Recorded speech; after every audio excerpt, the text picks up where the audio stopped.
What's up? Welcome to Will Cook Music Reviews. I'm Will Cook, and today I am sharing my thoughts on the latest release from Like Moths to Flames, No Eternity in Gold. Now, my music taste blossomed in the mid-2000s with emo and pop rock music. Bunch of this stuff behind me here, not a lot of metalcore. But when I was 17, 18, I started to branch into the genre because I found it held a lot of the same qualities to the music I was listening to at the time, except in a bit more of a louder and angrier fashion that allowed me to tap into another side of my angsty teenage feelings. Now, I'm no metalhead and I'm always looking for that big hook, but a band such as Like Moths to Flames has been pretty good at supplying that for me over the years. I've never been overly fascinated with them, but frontman Chris Roeder holds a hell of a lot of feeling in his performance that I can easily get behind. It was with 2013's An Eye for an Eye that I first caught on to the band, and call me a casual fan because it was the infectious single. I solemnly swear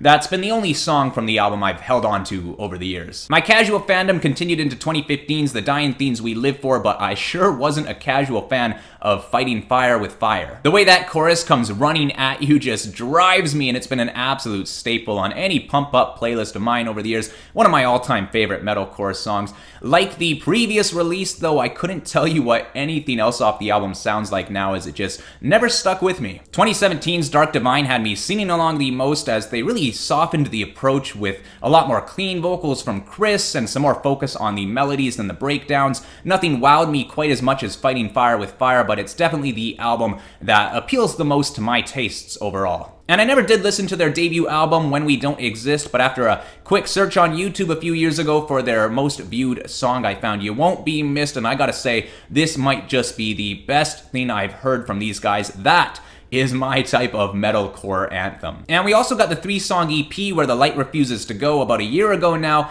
and I must have swept this one aside pretty fast, but revisiting it now, damn, they brought the heavy back, and each one of the songs holds a hell of a strong chorus to it. And now their new album, oh yeah, it's heavy. These guys have one of the best heavy sounds I know. I love the gooey kind of feel to the bass guitar, and the drums are absolutely splendid. That clean double kick sound just makes my mouth water, like I want to eat that shit. And the snare, those fills, so good. And Mr. Chris Roeder is killing it on the vocals as always. He is not holding back on these songs, and after easing off a bit on their last album, he's just right back at it with some torrential deliveries. The guy's performance level is crazy to me. I don't know how he could put so much into each song. It's very impressive, but it honestly becomes a bit mind-numbing as the album wears on, and that's something I found with all of their stuff. I can always pull out some favorites, but getting through a full album, I feel like the lines start to blur between the songs. I am a chorus guy. I need that big hook, and with most of LMTF's music,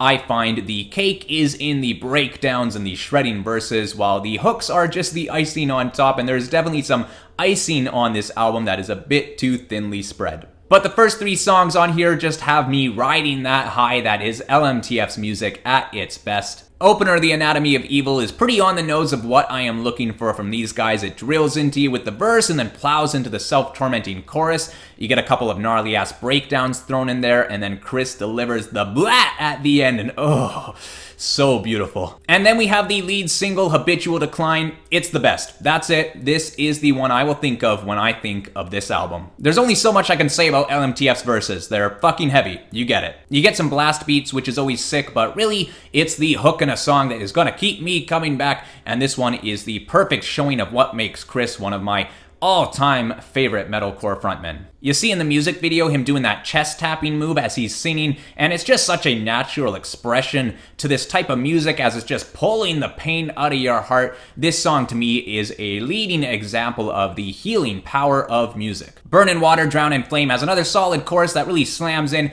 but I'd say this is one that has me enjoying the cake more than the icing. The way they plow into the intro, the second verse, and the outro is so satisfying. You get those squealing guitar licks throughout, and that breakdown after the 130 mark. Yes, please. And then Fluorescent White, it hits good. It gives you another great melodic hook that combines some screams into it, but already at 4 songs in, I'm feeling myself get a little bit tired of the formula. And I don't want to say all these songs just follow the exact same path. They all have a recognizability to them, but I find the rush just starts to wear off as things go on. God Complex has some atmospheric guitar to it, and I really do love that chorus.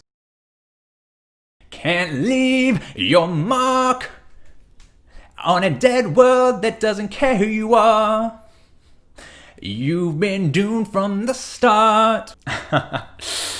And then YOTM, it comes at you pretty hard, this one. Very straightforward, a couple pounding verses and a couple kind of generic hooks that are fine. It's a fun song. They light a bit of a spark under me again with Killing What's Underneath, Chris leaning into some cleans for the verses. Feels like this song could fit in decently on their last album. The chorus rips in pretty good. You get the erased part and it just feels great. I'd say this one is more suited for the hook-oriented listener like myself. A Servant of Plague, just another example of how much I love LMTF's sound. And yeah, it has another easily catchy chorus. This one's slightly more subdued than others. But if I want to listen to some LMTF, I'm not choosing this song. We get the real subdued song of the album with Demon of My Own, gives the thick bass guitar a real spotlight with those slow-paced verses. The drums come in softer but still move all over the place, and it blossoms into a halftime chorus that doesn't move me all that much. I absolutely love the guitar work on Selective Sacrifice. It takes on a different feel compared to the rest of these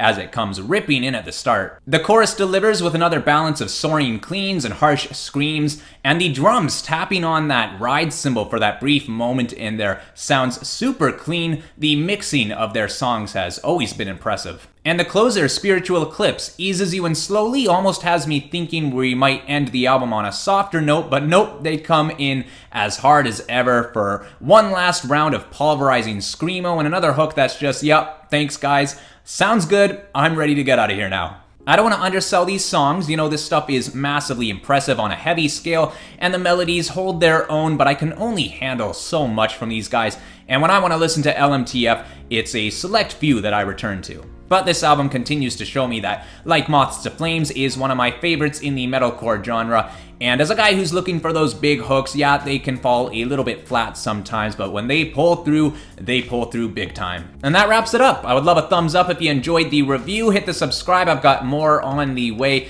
and leave your thoughts in the comments below. I'd love to chat. Thanks for being here. I'll see you next time.